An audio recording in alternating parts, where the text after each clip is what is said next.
I'm gonna level with you here. The argument that TVPG is what's ruining wrestling, it's absolutely the worst argument that I've heard against the current professional wrestling product. This video is going to show exactly why it's the dumbest argument around. So first, let's start with those who say that the TVPG rating is equivalent to bad television that's marketed towards children. So I'm going to name some shows with the TVPG rating, and I'll stop when I hit a show that has a primarily adult fan base, since the quality part of that statement could be considered subjective anyway. I'm going to mostly list shows that I like though, so, you know.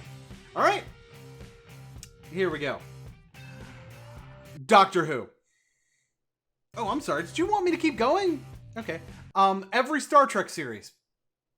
Oh, yeah, let me be fair. Those shows are blatantly science fiction. You could certainly get away with a little bit more on the show like that than you would be able to get away with on something a little bit more grounded.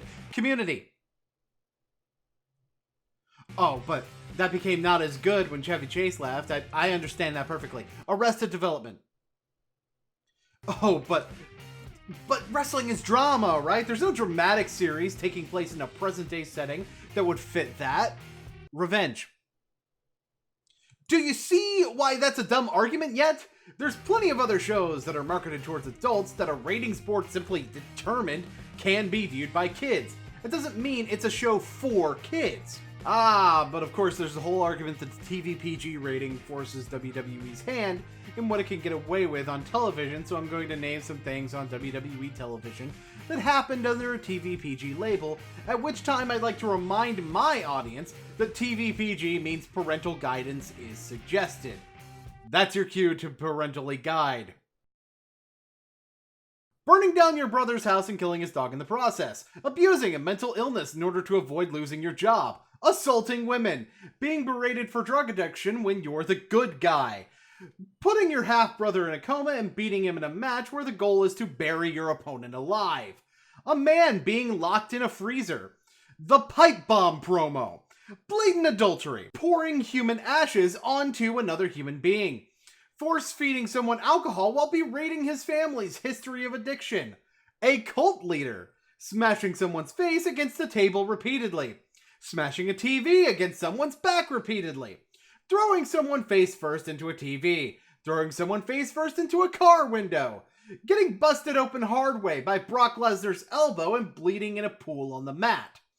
And those are just the easy to remember ones. I'm not even going to go into the incest Paul Burchill bullshit. Let's be real here, folks. The problem you have has nothing to do with how much violence and mature content there really is, especially when you consider that the Attitude Era went back and forth with TVPG all the time, even with multiple rating changes during the same episode. No. The real problem you have is with things that are done for the safety of the wrestlers. The banning of bleeding and the lack of unprotected chair shots. Blading, I'm willing to meet you halfway on at the very least. For those who don't know, blading is when a wrestler cuts themselves in the forehead in order to draw blood. When done right, it adds dramatic tension to a match or a feud and nobody suffers any repercussions. When done wrong, guys like Shawn Michaels and Eddie Guerrero nearly bleed to death. Of course, I'd argue that's not a good reason to ban it outright. Yes, it's possible to cut in the wrong place and make things really bloody really quick, but it's also very possible to stop a match when it goes too far. Sure, the fans may not like it, but you do have to look out for the health of the wrestlers in that type of situation. That is an extreme situation.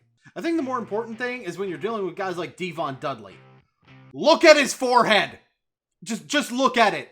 Oh, and if you feel like that's too subtle, if you can't really see it, here's Abdullah the Butcher! Yeah, this is what happens when you overuse the practice and cut open your scalp all the fucking time.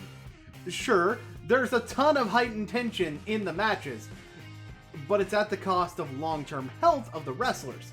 It should be used sparingly because that means that heightened tension means more, which is probably how unprotected chair shots to the head should be used if you're going to use them at all. But real talk, I see why WWE would ban them, considering the proof that exists of multiple concussion syndrome and the wrestling lifestyle's impact on it, And the fact that there's scientific evidence that shows that moves people want to see frequently should not be done as frequently as they want them to be done leads me back to the nostalgia blindness I previously brought up in earlier videos. People always have problems with change, even if that change is for the better. There's scientific evidence that some of the things that were done in the Attitude Era were bad for the long-term health of the business and the performers. There's evidence that TV ratings aren't as important as they were back then. There's evidence that the only difference in characters and storylines at the end of the day is that you're older when you watch them. When I look at things with a critical eye, I see problems on both ends of the spectrum, but the reason I wanted to address the Attitude Era fans is because at the end of the day, the argument boils down to culture moving without them. Get the fuck over it.